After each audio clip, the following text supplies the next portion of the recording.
कल हमने धातु और उनके भौतिक गुण पढ़े थे। आज हम उसी क्रम में आगे बढ़ते हैं जिसमें हम अधातु और उसके भौतिक गुणों की विवेचना करते हैं। अर्थात अधातु किसे कहते हैं, अधातु के भौतिक गुण क्या क्या होते हैं। तो अधातु एक पदार्थ है या एक तत्व है। अगर हम इसको लिखें तो हम कहते हैं कि अधातु एक तत्व है,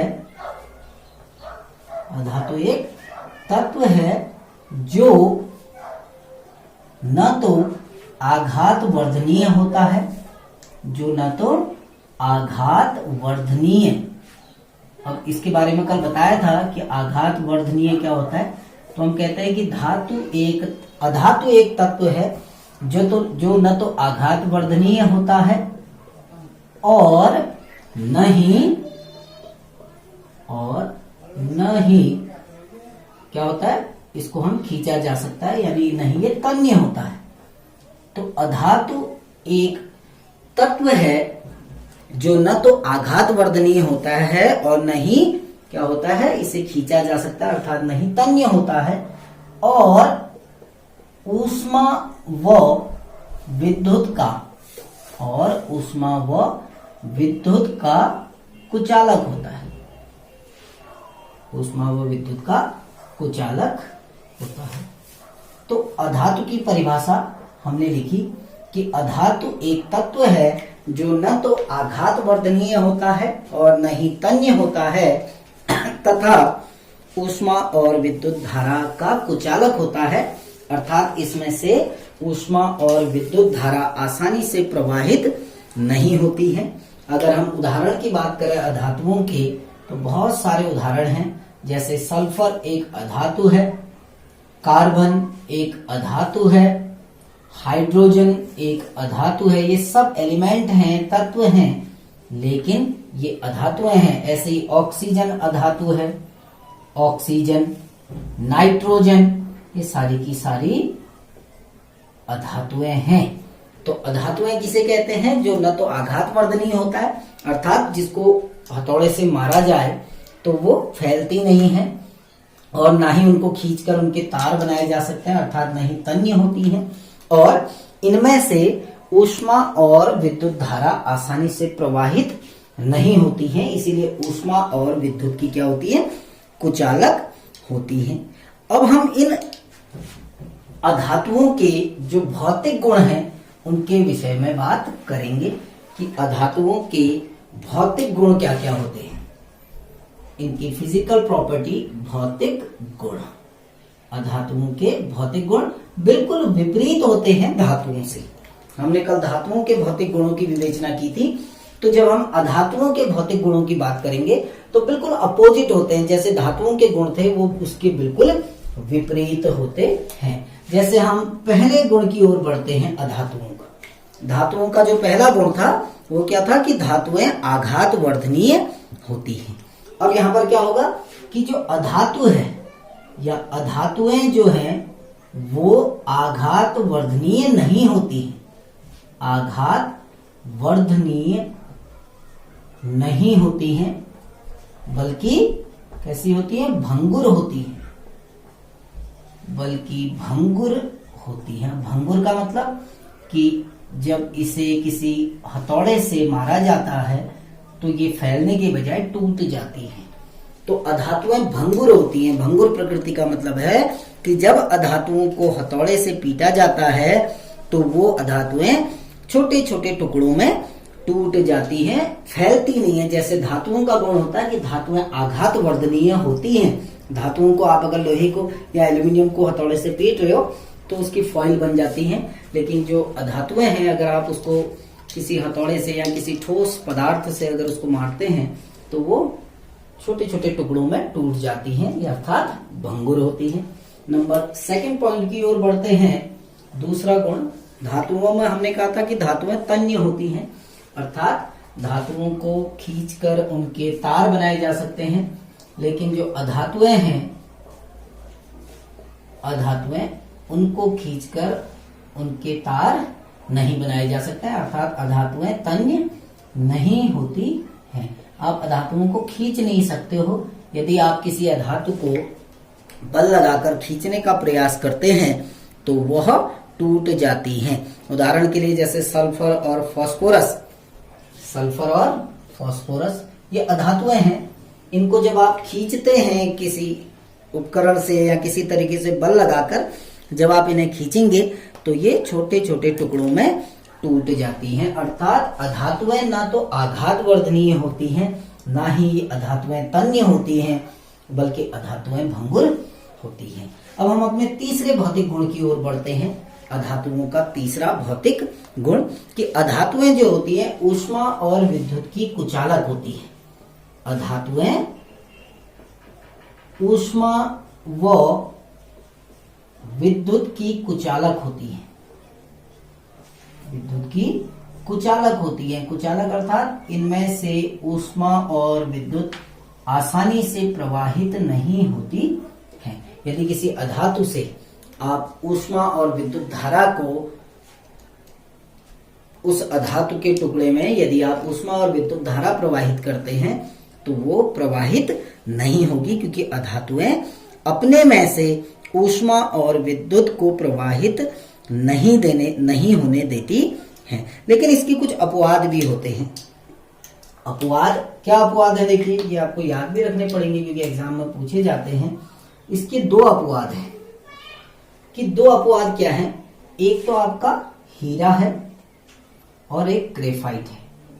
ये अधातुएं हैं, कार्बन के अपर रूप हैं। अपर रूप क्या होते हैं कक्षा 10 में आपको बताया जाएगा, जो एक से ज्यादा रूपों में पाया जाता है। तो हीरा और ग्रेफाइट ये दोनों अपवाद हैं। हीरा भी अधातु है और ग्रेफाइट भी अधातु है। तो अधातु होने के कारण इनको ऊष्मा और विद्युत का क्या होना चाहिए?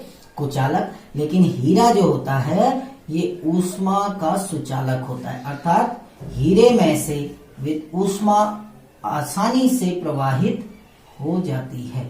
ऐसे ही ग्रेफाइट जो है वो विद्युत का सुचालक है, या विद्युत का क्या होता है? चालक होता है। ग्रेफाइट आपने देखा होगा जो पेंसिल की निब होती है, इसीलिए पेंसिल के बाहर से लकड़ी लगाई जाती है, या कोई प्लास्टिक का आवरण देखेंगे आप, लोहे का आवरण नहीं होगा क्योंकि लोहा विद्युत का सुचालक है। यदि खाली बाहर लकड़ी का आवरण न बनाया जाए पेंसिल में तो कोई बच्चा कभी किसी विद्युत, जिसमें विद्युत धारा बहती है, वहां पर उस ग्रेफाइट की नोक को स्पर्श कर सकता है तो करंट लग जाएगा। इसीलिए ग्रेफाइट अधातु है। अधातु होने के कारण इसको विद्युत का कुचालक होना चाहिए, लेकिन ये अपवाद है, इसलिए विद्युत का क्या होता है? सुचालक होता है। तो अब हम अब बढ़ते हैं अपने चौथे गुण की ओर, यानी जो अधातुओं का जो चौथा भौतिक गुण है वो ये है कि अधातुएं चमकीली नहीं होती है। धातुएं चमकीली होती हैं, लेकिन अधातुएं जो है चमकीली नहीं होती हैं। आप अधातुओं को देखोगे, अधातुएं चमकीली नहीं होती हैं। अधिकांश अधातुएं, उनकी जो सरफेस है वो चमकीली नहीं होती है, शाइनी सरफेस नहीं होती है, बल्कि कैसी होती है? उनकी जो सरफेस होती है धुंधली होती है। यानी इनकी जो सरफेस है, इनकी जो आवरण है बाहर, वो चमकीला आवरण नहीं होता है, बल्कि वो आवरण कैसा होता है? धुंधला आवरण होता है। अब इसका भी, जैसे आपका सल्फर है, फास्फोरस है, तो ये देखने में चमकीली नहीं होती है, इनमें कोई विशेष प्रकार की चमक नहीं पाई जाती है। लेकिन कुछ इसके भी अपवाद हैं। अब वो अपवाद क्या है? देखिए मैं अपवाद बता रहा हूं। नंबर पहला अपवाद ये है, सामान्यतया जो अधातुएं हैं वो चमकीली नहीं होती हैं, लेकिन एक अधातु है जिसको हम आयोडीन कहते हैं। आयोडीन एक अधातु है, लेकिन ये कैसी होती है? चमकीली होती है। कभी कभी प्रश्न पूछा जाता है कि वह कौन सी अधातु है जो चमकीली होती है, या वह कौन सी अधातु है जो ऊष्मा की चालक होती है, वह कौन सी अधातु है जो विद्युत की चालक होती है।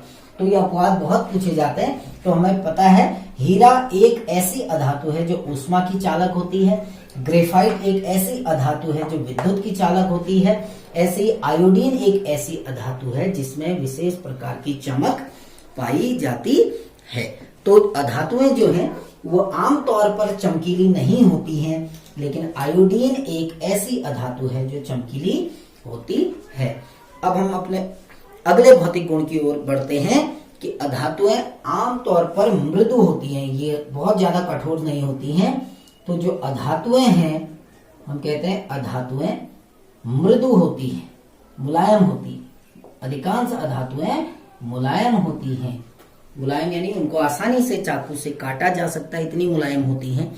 लेकिन इसमें भी कुछ अधातुएं ऐसी हैं जो बहुत ही कठोर होती हैं। यानी हीरा जो है, हीरा एक अधातु है लेकिन सबसे कठोर पदार्थ है।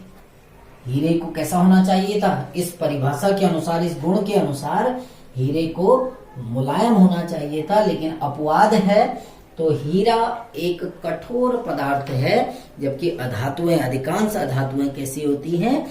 मृदु होती हैं। अब हम बढ़ते हैं अगला 7वें पॉइंट की ओर कि जो अधातुएं हैं वो कक्ष ताप पर तीनों अवस्थाओं में पाई जाती हैं। ठीक है ना? तो अपने नेक्स्ट पॉइंट की ओर बढ़ते हैं कि अधातुएं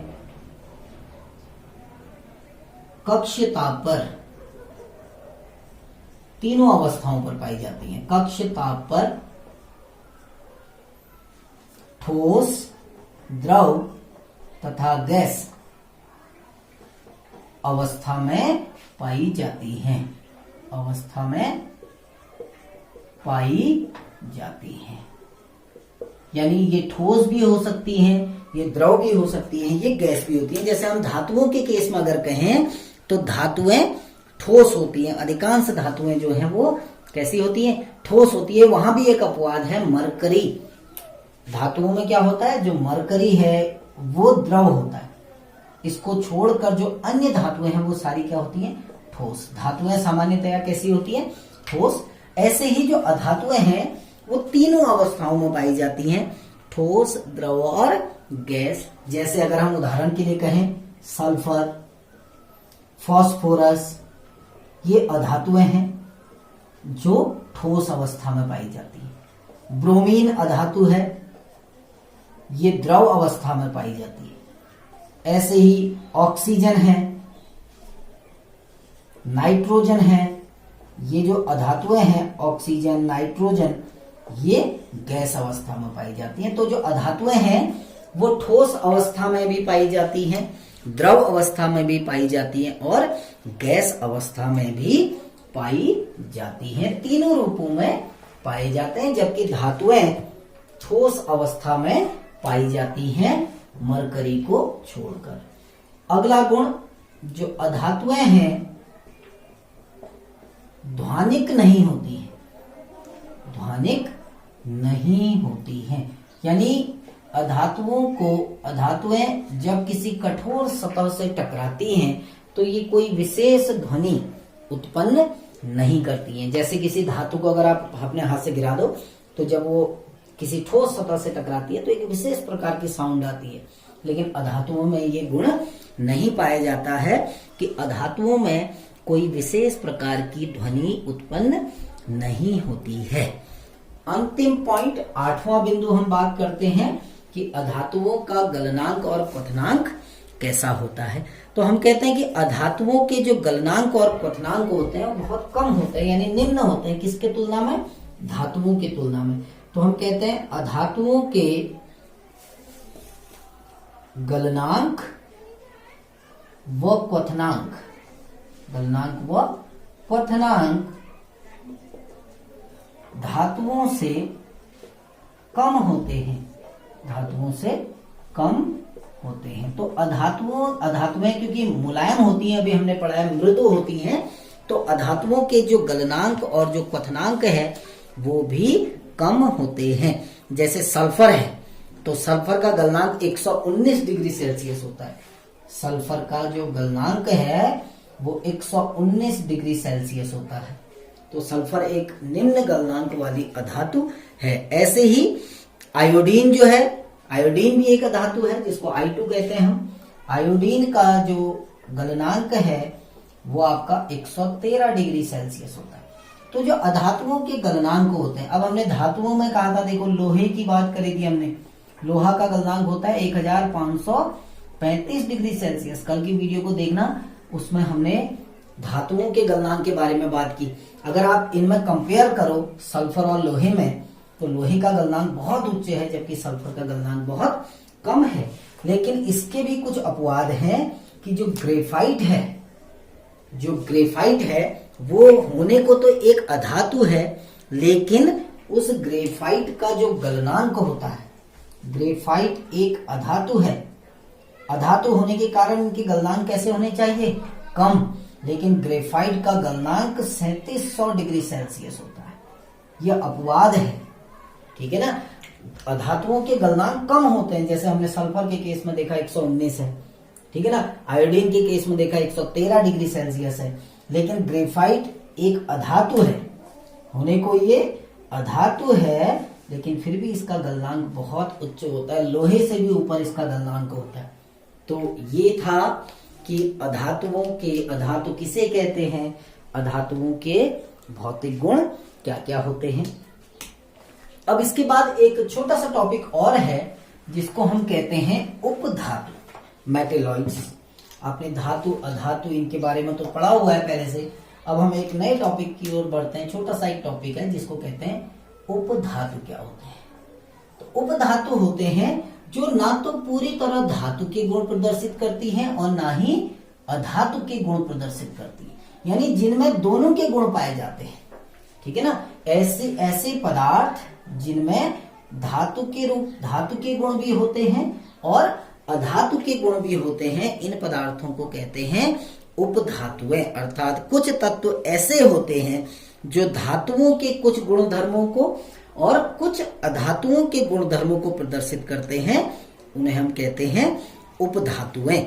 जैसे उदाहरण के लिए अगर हम कहें तो कुछ पदार्थ ऐसे हैं जो दिखाई तो धातुओं की तरह देते हैं, यानी कठोर होते हैं, चमकीले होते हैं, धातुओं की तरह दिखाई देते हैं, परंतु जब वो गिरते हैं तो क्या हो जाते हैं, चूर चूर, अर्थात अधातुओं की तरह भंगुर होते हैं।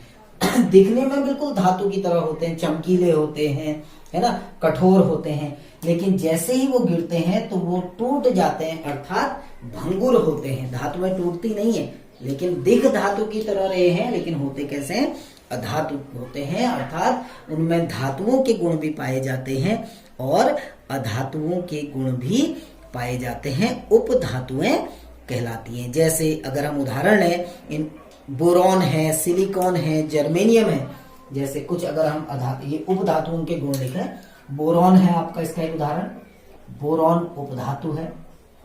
जर्मेनियम है, जर्मेनियम, सिलिकॉन है, ये क्या है आपके उपधातुएं। उपधातुएं अर्थात जिनमें धातुओं के गुण भी पाए जाते हैं और अधातुओं के गुण भी पाए जाते हैं, उन्हें हम कह देते हैं उपधातुएं कहा जाता है। अर्थात जैसे हम कहेंगे वो धातुओं की तरह विद्युत के चालक तो होते हैं, हम कह सकते हैं कि कुछ ऐसे पदार्थ होते हैं जो धातुओं के समान विद्युत के चालक तो होते हैं, परंतु वो कठोर नहीं होते हैं, वो मुलायम होते हैं। अर्थात कुछ गुण धातुओं के, कुछ गुण किसके पाए जाते हैं, अधातुओं के। ऐसे पदार्थों को हम कहते हैं उपधातु। तो ये हमारा टॉपिक था अधातुओं के गुण और उपधातु किसे कहते हैं। नेक्स्ट टॉपिक में हम मिश्रण के बारे में बात करेंगे, यानी अशुद्ध पदार्थ के बारे में बात करेंगे। Thank you.